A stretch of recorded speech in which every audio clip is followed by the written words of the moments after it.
दूर एक खूबसूरत बस्ती के करीब घने दरख्तों से भरा हुआ एक जंगल था। उस जंगल के किनारे एक गरीब लकड़हारा रहता था, जो अपनी बीवी और बच्चों के साथ एक छोटी सी झोपड़ी में जिंदगी बसर कर रहा था।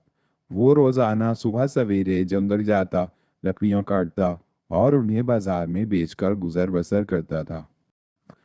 ये लकड़हारा बहुत ईमानदार और मेहनती था। अगरचे उसकी कमाई बहुत कम थी, लेकिन वो हमेशा हलाल रोजी कमाता और दूसरों के साथ नेकी करता था। उसकी सादगी और नेकी की वजह से लोग उसे पसंद करते थे, मगर गुर्बत उसके घर का दरवाज़ा छोड़ने को तैयार ना थी। एक दिन लकड़हारा हस्बे मामूल जंगल में लकड़ियां काट रहा था कि अचानक उसे एक सुनहरी परिंदा नजर आया। वो परिंदा आम परिंदों से मुख्तलिफ था। उसके परों से रोशनी झलक रही थी और वो बहुत हसीन लग रहा था। जैसे ही लकड़हारा आगे बढ़ा, परिंदा बोला, ऐ नेक दिल इंसान, मुझे पकड़ने की कोशिश ना करो। अगर तुम मुझे आजाद कर दोगे तो मैं तुम्हारी 3 ख्वाहिशें पूरी कर सकता हूँ। लकड़हारा हैरत से परिंदे को देखने लगा। वो जानता था कि ऐसे जादुई वाकयात बहुत कम देखने को मिलते हैं। कुछ देर सोचने के बाद उसने परिंदे को आज़ाद करने का फैसला किया और मुस्कुराकर कहा। मैं तुम्हें नुकसान नहीं पहुंचाऊंगा, तुम आजाद हो। परिंदा खुश होकर बोला। तुम अपनी पहली ख्वाहिश बताओ। लकड़हारे ने सोचा और कहा। मैं और मेरी बीवी बच्चे हमेशा सेहतमंद रहें। परिंदे ने अपने सुनहरी परों को झुटका और कहा। तुम्हारी ये ख्वाहिश पूरी हुई।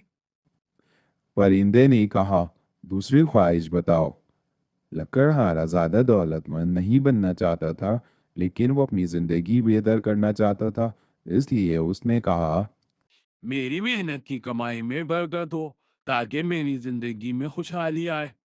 परिंदा हल्का सा मुस्कुराया और कहा।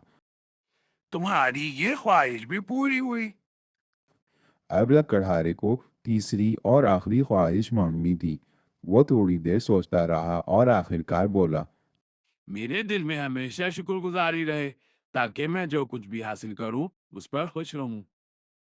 यह सुनकर परिंदा बहुत खुश हुआ और कहा, तुम बहुत अक्लमंद और नेक दिल इंसान हो। अक्सर लोग सिर्फ दौलत और ताकत की ख्वाहिश करते हैं, मगर तुमने अक्लमंदी का सबूत दिया। तुम्हारी यह ख्वाहिश भी पूरी हो गई। ये कहकर परिंदा परवास कर गया और जल्द ही लकड़हारे की जिंदगी बदलने लगी। अब वो और उसकी बीवी हमेशा सेहतमंद रहते, लकड़ियों का कारोबार बढ़ गया और वो सुकून की जिंदगी गुजारने लगा। लेकिन सबसे बड़ी बात यह थी कि उसके दिल में हमेशा अल्लाह का शुक्र मौजूद था। सबक: ये कहानी हमें सिखाती है कि नेकी और ईमानदारी का सिला ज़रूर मिलता है। ज़्यादा दौलत से ज़्यादा ज़रूरी चीज़ शुक्रगुजारी और कनात है। ताकत और दौलत के बजाय सेहत, खुशहाली और सुकून सबसे बड़ी नेमतें हैं। शुक्रगुजारी और नेकी करने वाला हमेशा खुश रहता है। अगर आपको ये कहानी पसंद आई है तो इसको लाइक, सब्सक्राइब और शेयर करना ना भूलें। शुक्रिया।